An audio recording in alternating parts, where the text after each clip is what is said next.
Hello, beautiful people! Kumusta sa Wow. inyo mga mi? Wow. Nakikita niyo po ba itong background ko? Nakikita niyo po ba Wow.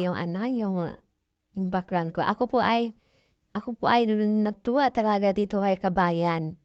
Dahil po, Oh, ganun po pala talaga, yes. grabe ano? Ganun po pala kadami ang biyaya ng ilog sa Taiwan. Tingnan niyo po si Kabayan, tuwang-tuwa po siya na namunguha ng isda. Hindi lang po basta isda ha, ang lalaki po talaga tingnan niyo po. Wow. Tingnan niyo po kung gaano kalalaki yung isda. Merong tilapia, and Wow. then meron pong karpa kung tawagin sa amin sa Bisaya, hindi ko lang alam sa Katagalugan. Yung karpa po, mukha din siyang tilapia pero malaki po siya. Kakaiba po siya. Basta mukha rin siyang tilapia pero karpa po, magkaiba po yun. Bahala na kayo. Gago! Tapos tingnan niyo po si Kabayan. Tingnan niyo kung paano niya hulihin yung mga, yan yung hulihin niya na yan, is karpa yan, malaki. Ako po talaga tuwan-tuwa sa kanya. Dumaan siya sa wall ko. At totoo, talaga sa video niya, na-amaze po ako, nakaka-amaze po. Ganun po ang ilog sa Taiwan. Usually, lagi na po to siya dadaan sa aking wall. Before po naman, napakadami nung inano niya, yung para siyang ilog yan, pero punong-puno po talaga ng tilapia. Tingnan mo naman noon, lalaki.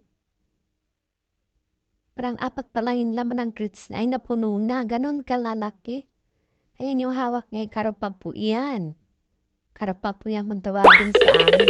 Masarap yan siya, paksiw na gata. Yan, paksiw sa gata. Wow.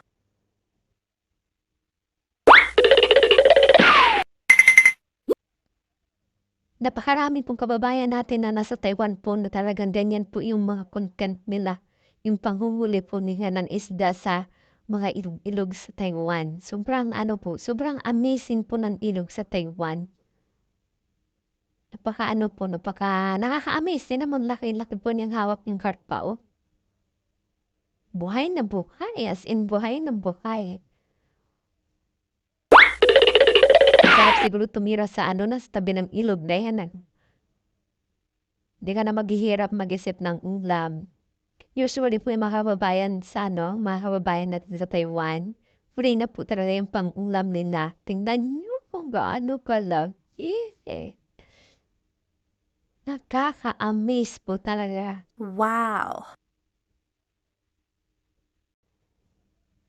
So yun na nga po yung mga kababayan natin sa Taiwan, sobrang blessed po nila dahil hindi na sila bibili kung hindi ka lang naman talaga Oh, maarte. yes. Hindi mo na kailangan bumili ng ulam dahil may ulam po. Pulutin mo na lang po talagang ulam.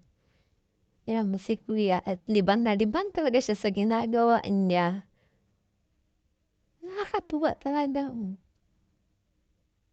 Kalain mo yung kung wala kang talagang malaki ang matitipid mo sa pagbili mo ng ulam kung may ganyan na talaga, di ba? So yun. So yun po, maraming salamat po.